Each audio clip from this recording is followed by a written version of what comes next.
Olá pessoal, tudo bem com vocês? Espero que sim. Bom, então o vídeo de hoje é o Pergunte ao Químico, né, onde eu vou responder as perguntas que foram feitas durante esse tempo aqui que eu acabei me preparando para a defesa do doutorado até agora, né, onde eu acabei agora tendo que fazer algumas adequações da minha vida, né, porque eu tô começando agora um novo ciclo, né? Esse ciclo ele não necessariamente é mais dentro da universidade, né? Eu posso começar a dar aula em escolas, algo do tipo assim. Então, por esse motivo acabou demorando um pouco mais para trazer alguns vídeos onde eu tenho que buscar alguns conhecimentos que não necessariamente eu tenho, né? Mas nesse período, então, eu tinha pedido para quem quisesse mandar alguma pergunta, né? E as pessoas mandaram e eu selecionei duas perguntas, ok? A primeira delas, então, é relacionada com clickbait em postagem de vídeos ou qualquer coisa relacionada com ciência, né? E a segunda delas é relacionado com qual a idade mais correta para entrar na faculdade, tá? Então eu vou falar um pouco sobre essas coisas hoje. Mas antes, então, se for possível, né, já pedir desde já, né? Deixa um like nesse vídeo e também, se você não é inscrito no canal, se inscreve e já clica lá no sininho para você sempre receber notificações de vídeos de curiosidades científicas, aulas, principalmente aulas de química, né? E também algumas coisas relacionadas com o mundo acadêmico. Eu gosto de trazer alguns conhecimentos que eu adquiri em torno do mundo acadêmico, né? Seja desde características financeiras, né, de como sobreviver no mundo acadêmico, até mesmo como você conseguir de repente uma iniciação científica ou escrever um projeto científico, né? Essas coisas desse tipo assim que eu acho que são bastante importantes, tá? Então, se você gosta dessas coisas, é legal deixar lá o sininho marcado, por quê? Porque assim você consegue, sempre que ter novos vídeos desse tipo, você ser informado, né? Então, já deixa lá marcado também. Outra coisa, tá? Eu, por ser agora um desempregado, né? O que acontece? A gente precisa começar a procurar algumas fontes de renda, né? E uma delas é você ser afiliado da Amazon, né? Então, o que acontece? Aqui embaixo tem um link de um livro, né, que eu sou afiliado, que no caso é o Pálido Ponto Azul, que eu já fiz até um vídeo aqui no canal, vou deixar até o link aqui caso vocês queiram ver esse vídeo. E é um livro muito legal, mas é muito legal mesmo, né? E se vocês se interessarem por esse livro, vocês podem entrar por esse link para vocês comprarem ele. Para vocês não vai aumentar nada no preço, mas eu recebo uma pequena comissão, ok? E outra coisa, né, deixar avisado que a gente conseguiu alcançar o clube de canais, né? Se alguém tiver interesse, principalmente em querer aulas particulares, lá com o clube de canais você pode obter isso daí, tá beleza? Então, se possível, então, se vocês quiserem comprar alguma coisa pela Amazon, né? Se vocês se lembrarem de mim, mesmo que vocês não queiram um livro, cliquem lá no link que eu deixo embaixo e vocês fizerem qualquer compra lá no site, eu ganho uma pequena comissão, tudo bem? Bom, então vamos lá, vamos tentar responder essas perguntas, tá? A primeira delas é referente à ética com clickbait, ok? O que é clickbait? Clickbait é quando você tem em coisas relacionadas com mídias, né? Você trazer algo um pouco mais aumentativo, né? Então, por exemplo, vamos dizer que eu vou fazer um trabalho, apresentar um vídeo aqui para vocês explicando como fazer o balanceamento de uma reação química, por exemplo, né? Em vez de eu falar tipo balanceamento de uma equação utilizando, por exemplo, a teoria de Bronsted-Lowry. Inclusive eu fiz alguns vídeos, né, referente a ácidos e bases. Se vocês quiserem ver, eu vou deixar o link aqui em cima para isso daí. Então vamos dizer que a pessoa quer fazer a explicação da reação ácido-base utilizando a teoria de Bronsted-Lowry. Ela coloca lá, por exemplo, assim, forma definitiva de balancear reações químicas, ok? O que acontece? É um aumentativo. Por que é um aumentativo? Porque você está falando que é a forma definitiva. A pessoa que vai entrar ali para ver esse vídeo, né? O que ela vai imaginar? Que ela vai conseguir balancear qualquer reação química com aquele procedimento. Só que isso não é verdade, porque ali você vai conseguir somente balancear, fazer o processo da reação química para algumas reações relacionadas com Bronsted-Lowry, ok? Então você acaba criando o quê? Uma mentirinha para atrair as pessoas, ok? E aí que vem a questão, né? Em ciência, isso é ético? A gente faz isso, por exemplo, em vídeos do YouTube, né? Ou, por exemplo, em blogs, né? Ou algum produto que você queira produzir, fazer uma propaganda para você vender, né? Isso daí é uma forma de você atrair a pessoa, né? E muitas pessoas consideram isso desonesto, né? E não deixa de ser desonesto porque na realidade você não está entregando um conteúdo específico ali ou um produto que é para um determinado fato, ok? Então quando acontece, por exemplo, uma coisa muito séria nisso, né? Que tipo é um produto e na realidade esse produto ele não entrega o que foi prometido, isso aí realmente é uma forma de você enganar a pessoa, né? Mas em relação a tentar aguçar a vontade, o próprio YouTube ele fala que é interessante você fazer as thumbnails utilizando um pouquinho de clickbait, sim, né? Então você utilizar, por exemplo, uma seta indicando na imagem uma determinada coisa que às vezes não tem nada a ver, né? Ou circular alguma coisa, né? Então, por exemplo, vamos dizer que eu queira fazer uma reação química, né? Então eu poderia colocar a minha imagem aqui, né? Tipo apontando para a reação, né? E aí ter a reação química ali em cima e ter um círculo nela. Só que não necessariamente aquele termo da reação não tem nada a ver, né? Então é uma forma de você chamar atenção para as pessoas virem ver o vídeo, né? Então é uma estratégia de marketing essa, né? Marketing digital principalmente. Só que isso é em ciência. Será que isso aí é útil, né? Bom, quando a gente escreve um artigo, por exemplo, o que acontece? A gente não pode usar características de clickbait no artigo, né? Então a gente tem que montar o quê? A gente monta um abstract, né? Então no início do artigo a gente coloca um textinho, né? Explicando sobre o que você vai falar. Você fala desde a introdução, né? Até os resultados no abstract, né? E isso daí tem muita gente que acaba até criticando, né? Porque fala tipo, se eu leio o abstract, o artigo perde a graça, né? Por quê? Porque, tipo, eu já sei do que a pessoa vai falar, já sei o que às vezes ela encontrou, né? Então, eu acabo não me surpreendendo mais, né? Mas realmente, será que uma linguagem científica é para ter essa surpresa, né? Será que a linguagem científica não pode ter spoiler? E a resposta é a seguinte: a linguagem científica tem que ter spoiler, sim. A gente tem que saber o conteúdo para a gente conseguir interpretar, né? Tanto é que muitas vezes um artigo científico, você pega ele e você não lê ele inteiro. Você já vai direto para a parte que te interessa, né? Então, às vezes você pula a introdução e você vai ou para a metodologia ou você vai para os resultados, porque ali às vezes está o que você mais quer, né? Por exemplo, você quer desenvolver um método semelhante. Então, você não vai perder tempo lendo muitas vezes a introdução. Você já vai direto para a metodologia, né? E então é uma forma de você ter ali, vamos dizer, um spoiler, né? E o clickbait, ele não é bem um spoiler, né? Porque às vezes ele está entregando alguma coisa que não vai haver ali, né? Então, quando você vai fazer, por exemplo, a capa de um canal, né? De um vídeo, né? E você expõe isso daí, talvez não seja tão ético, né? Mas, ao mesmo tempo, olha como que o negócio ele é complexo, né? Se aquilo for atrair a pessoa para uma postagem científica e dessa forma desenvolver o lado cultural científico dela, isso é muito bom, né? Se eu tiver que usar um pouquinho de spoiler ou de clickbait para atrair a pessoa para o mundo científico, isso é ok. Então a gente tem que saber dividir isso. Se eu estou falando numa característica científica, como por exemplo a publicação de um artigo, talvez não seja legal eu utilizar de clickbait. Muitas vezes você tem o abstract ilustrado, né? Então, o que a revista pede? Ela pede para você fazer uma ilustração relacionada com o artigo, tá? Então, você coloca ali uma imagem, só que você não pode pôr um clickbait, ou seja, colocar alguma coisa que não tem nada a ver. Não, você vai colocar uma imagem que resume o processo, tá? Então, quando a linguagem científica é formal, realmente ali é um problema de ética se você utilizar clickbait, né? Porque você realmente está entregando alguma coisa que você não fez, né? Ou que não está nos resultados. Mas quando você vai trabalhar com divulgação científica, que você depende de atrair a pessoa, você tem que utilizar essas estratégias de marketing digital.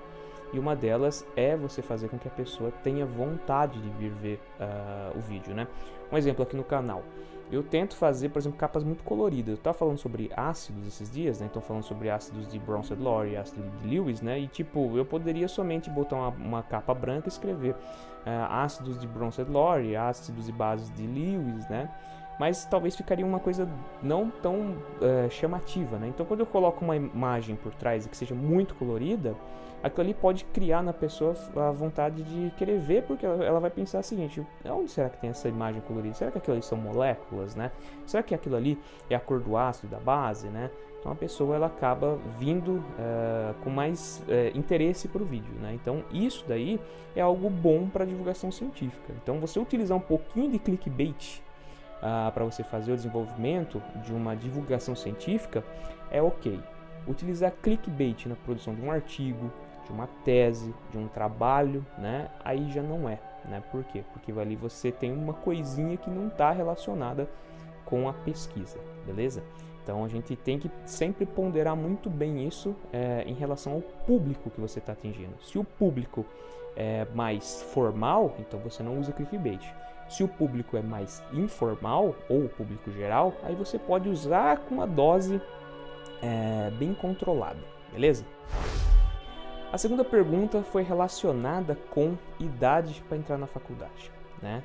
E eu vejo muitas pessoas que pensam da seguinte forma, né? Eu acabei de sair do colegial, hoje tem pessoas que saem do colegial com 17 anos, né? Pelo menos na minha época, eu tive vários amigos que saíram do colegial com 17 anos, eu saí com 18, tá? E olha só que interessante, né? As pessoas saem do colegial e já querem fazer duas coisas. A primeira delas, tirar carta de motorista, e a segunda, entrar na faculdade, né? Ou pelo menos arrumar um emprego. Então são dois objetivos muito interessantes, porque um tem a ver, na realidade os dois tem a ver com a sua empregabilidade, né? Porque se você dirige, você consegue um emprego mais fácil, e se você tem uma graduação, você tem um diploma, você também pode arrumar um emprego mais fácil, né? Então é importante que você tenha os dois, né? E dessa forma, muitas pessoas elas escolhem o que? Elas escolhem rumar. Já com 17 anos, ou melhor, 18, né? Porque às vezes a pessoa sai quase completando os 18 anos. Ela arruma para o quê? Para uma universidade particular, ok? Então ela vai lá e faz um curso numa universidade particular. Isso não quer dizer que ela vai ser uma pessoa menos informada dentro de uma característica científica que ela escolhe estudar, tá? Não estou querendo dizer que as universidades particulares são piores que as universidades públicas nesse aspecto, porque isso vai de quem? Vai do estudante, né? O que a universidade particular ela sai perdendo muito em comparação com a pública é o que? É a característica de investimento. Isso aí, sem dúvidas, tá? A pessoa que está na pública tem uma vantagem gigantesca, né? O laboratório de uma universidade pública é muito mais, vamos colocar assim entre aspas, rico em comparação com o de uma universidade particular. Tanto é que muitos cursos de universidades particulares têm convênio com a universidade pública, então utilizam os próprios laboratórios das universidades públicas para desenvolver algumas disciplinas, tá? Então o que acontece? As pessoas saem do colegial já pensando em fazer a faculdade. E nesse processo, ela está pensando exclusivamente em conseguir um emprego, né? Então, ela quer se formar o mais rápido possível para entrar no mercado o mais rápido possível, tá? E as pessoas que vão para a universidade pública, elas se dão ao luxo, tá? E isso é o que você tem que pensar, de poder perder um pouco mais de tempo, muitas vezes, para passar no vestibular, né? Porque passar no vestibular não é algo fácil, é uma coisa bem complicada, tá? E eu vou dar um exemplo, meu exemplo no caso, né? O que aconteceu comigo. Quando eu saí do colegial, obviamente, eu prestei vestibular, no caso eu prestei biologia na época, aqui na UFSCar, e na época não tinha divisão, bacharel e licenciatura, então era um curso assim muito semelhante em candidatos por vaga com medicina, né? Então era tipo 60 candidatos por vaga. Então era muita gente. Quando rompeu e formou-se o bacharel e a licenciatura separados, aí isso mudou, né? Então você tinha, por exemplo, na licenciatura você tinha 10, 12 por vagas, enquanto que no bacharel você tinha em torno de uns 20 ainda, né? Então eu prestei biologia, acho que 2 vezes, né? Ao mesmo tempo, na Unesp eu estava prestando geologia, que também era um curso, assim, não era tão concorrido quanto a biologia, mas era algo em torno de 20 por vaga, né? Só que aqui na minha região só tem em Rio Claro geologia. Então acabava sendo um curso que as pessoas não, a lista não corria. Quem entrava ficava, né? Então era um curso assim que chegava a ser mais difícil de entrar do que a própria biologia, né? E também depois disso eu comecei a gostar do quê? Comecei a gostar de química, porque eu comecei a fazer o cursinho e comecei a aprender o que era química, porque até então eu não entendia muito bem. Então depois disso eu comecei a prestar química, tá? E aí, né, eu prestei também 2 vezes química. Eu continuei prestando geologia e química. Acabei largando a biologia. E aí eu prestei mais 2 vezes, né? Isso daí quer dizer o quê? Quer dizer que eu saí do colegial com 18 anos e somente fui conseguir passar no vestibular depois de 4 anos. Ou seja, eu entrei com 22 anos na faculdade, tá? Só que nesse período, o que eu fiz? Além de fazer cursinho, eu também fiz curso técnico. Então eu fiz curso técnico em programação, né? Então o que acontece? Eu acabei tendo novas experiências. Então você sai às vezes do colegial com uma cabeça ainda de adolescente, né? Mas eu tô com 18 anos. Não, você é às vezes maior de idade, mas ainda você tem uma cabeça de adolescente, você ainda não é adulto, né? E dessa forma, então, às vezes você não está preparado para o que vai vir, né? Eu tenho vários amigos que, quando eu entrei na faculdade, eu tinha 22 anos, né? Tem vários amigos que entraram com 18 anos, 17 anos, né? E eles acabaram passando por alguns problemas, né, de adaptação, muitas vezes, que eles não estavam ainda preparados, né? Por exemplo, eu com 22 anos, né, eu já estava com uma cabeça mais visando o estudo, né? Eu não estava muito mais ligando para negócio de festa, essas coisas, né? Eu queria, como que você tá, vamos dizer, um pouco mais velho, né? Você está querendo sair também o mais rápido possível, né? Essas pessoas não, com uma idade que praticamente ainda um adolescente, né? O que acontece? Eles entram na faculdade para desbravar o mundo, né? E eles esquecem que existe uma necessidade muito mais profunda de estudo, né?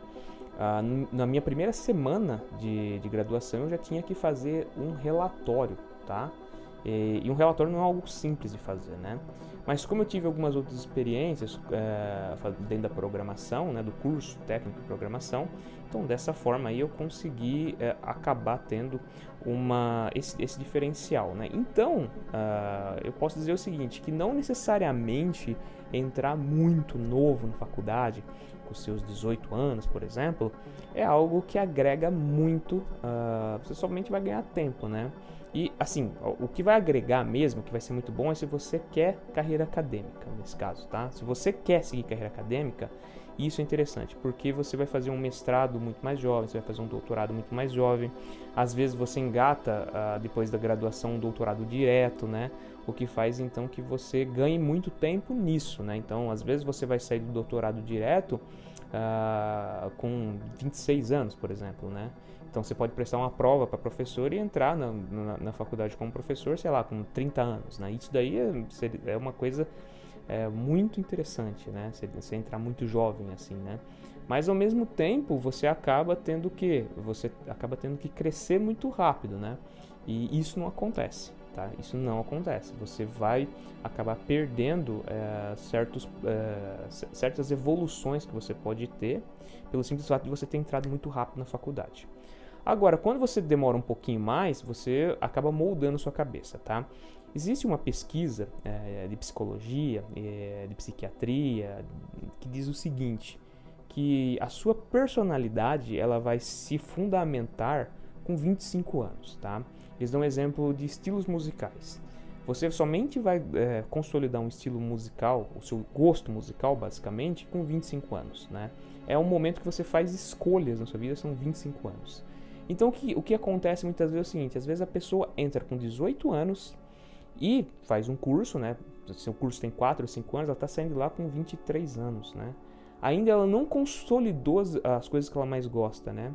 E nesse momento, quando ela termina a graduação, às vezes ela fala, poxa, não era o que eu queria fazer, eu gosto de fazer outra coisa, eu gosto de outra coisa, né? E aí a pessoa acaba prestando vestibular de novo, né? Isso é muito comum, gente, é muito, muito, muito comum, tá? Então, quem entra com 22, 23 anos, tá muito mais próximo de entender o que ela gosta, né? Então, se a pessoa realmente gosta, por exemplo, de química, né?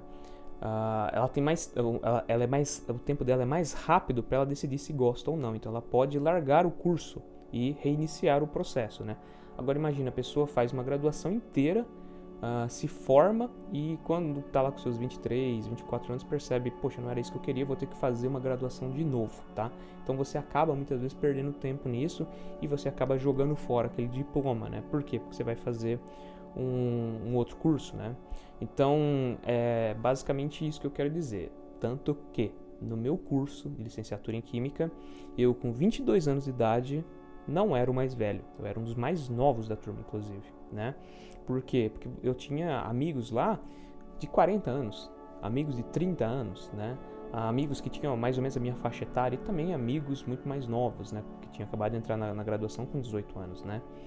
E muitos desses de 18 anos não terminaram a graduação ou terminaram muito tempo depois de mim, né?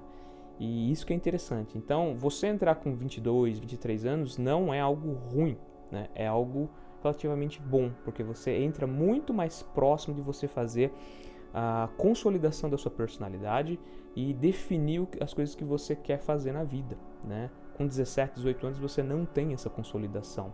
Então, você que está prestando vestibular, você acha que está ficando muito velho, porque tipo, você vê muitas pessoas indo fazer o curso já com 18, 19 anos, entendam que muitas vezes essas pessoas não vão trabalhar naquilo que elas estudaram, porque elas vão perceber que elas não gostam daquilo.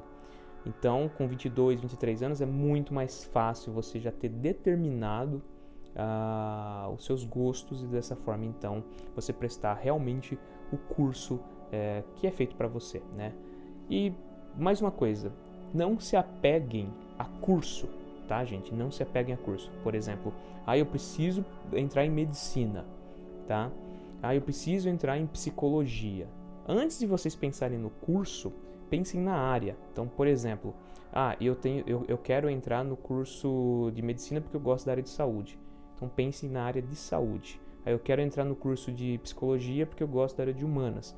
Então pense na área de humanas. Por quê? Porque você pode fazer um curso da área de humanas e depois lá na frente você fazer uma especialização, sei lá, em psicologia, em pedagogia, ou por exemplo na área de exatas, né? Você fazer uma especialização na física, uma especialização na química, né? Então isso que é importante, pense na área. E dessa forma então você consegue entrar num curso até que seja um pouco mais simples. E se o curso é mais simples de entrar, isso quer dizer que você vai ganhar tempo nesse aspecto, né? Então, é sempre pensar primeiro na área e depois o curso. Porque não adianta muito você prestar um curso, escolher prestar um curso e ficar muito tempo também patinando naquele curso lá, tá? É muito importante durante o seu processo de escolha de um curso, você também ir evoluindo, né? Por exemplo, eu gostava da área de ciências, eu comecei prestando biologia, depois geologia e por fim acabei indo para química, tá? Então isso que é importante. Às vezes a pessoa está prestando medicina, né? Mas só que não necessariamente ela gosta de medicina, né? O que ela pode gostar na realidade é de engenharia, né? Então, por exemplo, ela pode ter grande interesse em produção de próteses. E para produzir prótese ela não precisa ser médico, né? Ela precisa ser um engenheiro de materiais, por exemplo, né? Então, é sempre pensar desse jeito. É mais objetivo, tá? É mais simples de você determinar o que vai ser melhor para você lá na frente, tá? Então, eu espero ter respondido essas perguntas. São perguntas que não necessariamente são de química, né? São coisas mais gerais, né? Então, assim, eu levei um pouco de tempo para responder por causa de todo esse processo, como eu disse, do doutoramento, né? Uma coisa que eu queria perguntar para vocês é o seguinte fato: eu estou tentando criar uma identidade para o canal, então eu tenho utilizado algumas luzes coloridas aqui de fundo, né? E eu não sei quais que ficam mais legais, então eu estou utilizando, por exemplo, vou olhar até aqui para a telinha agora, tá? É por isso que eu não vou estar olhando direto para você. Mas a gente tem aqui algumas cores, como por exemplo verde e roxo, né, que eles são bem contrastantes, né, mas eu poderia alterar essas cores, né, então por exemplo, colocar um verde com azul, né, por exemplo, ou verde com vermelho, ou verde com, sei lá, roxo, né, então assim, talvez possa ser interessante para a identificação do canal, né. Então eu queria saber o que vocês acham mais legal. Olha o carro. Olha.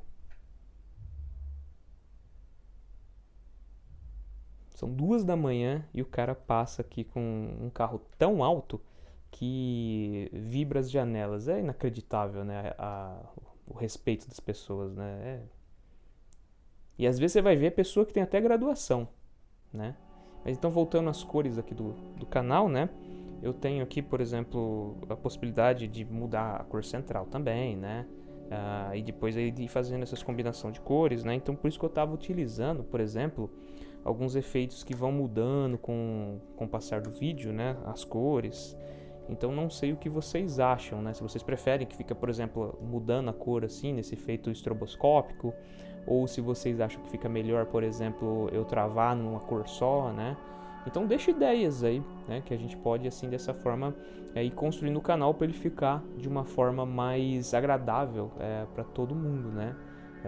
Porque o intuito do canal aqui não é agradar a mim, né? Mas sim a vocês, né? E tentar trazer um pouquinho de ciência, né? É sempre complicado porque eu faço tudo sozinho, né? É complicado montar todo o cenário, tá? Eu até vou mostrar aqui pra vocês como que é o esquema das luzes, tá? Então a gente tem uma luz aqui, aí depois a gente tem uma outra luz aqui, aí aqui atrás tem uma outra luz, né? Aqui, ó, tem o microfone, né? Aqui o áudio deve ter ficado meio ruim agora, né? Então eu tenho que montar tudo sozinho e depois eu tenho que editar sozinho, né? Tenho que fazer a montagem de um roteiro sozinho, né? Então, às vezes a gente acaba tendo alguns problemas e por isso demora muito para produzir um vídeo, né? Então, deixem ideias aí pra gente ir tentando deixar o mais bonito possível, né? O cenário vocês viram que é bem simples, né? Então, quero agradecer você que assistiu até aqui. Muito obrigado pela sua companhia. Espero que você tenha aprendido algo novo hoje. E até o próximo vídeo.